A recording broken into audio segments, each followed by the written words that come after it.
হঠাৎ অপু বিশ্বাসের অনেক জ্বর ওঠায় রাত জেগে অপুর সেবায় সাকিব এবং ছেলে জয়।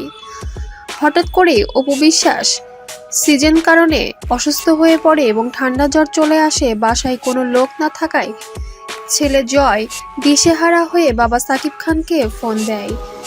পাপা পাপা, মা অনেক অসুস্থ, তুমি প্লিজ এখনই আসো, বাসায় কেউ নাই। এই কথা শুনে যেন অপু বিশ্বাসের জন্য ছুটে আসলো স্বামী সাকিব খান। তবে আসলে সন্তানের কথাই আর ফেলতে না পেরে সাকিব খান অপুর বাসায় হাজির হলো এবং রাত জেগে জলপটি করছিল অপু বিশ্বাসের।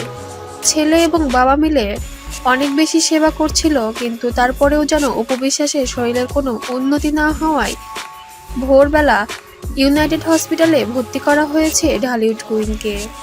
তবে এই কথাটি গোপন আর গোপন যেন রইল না। সকালবেলা অপু বিশ্বাসকে ইউনাইটেড হসপিটালে নেওয়ার পথে কিছু সাংবাদিক এই বিষয়টি লক্ষ্য করে এবং এটা নিয়ে বেশ নিউজ করে ফেলে এবং ছড়িয়ে পড়ে মুহূর্তের মধ্যেই সোশ্যাল মিডিয়ায়।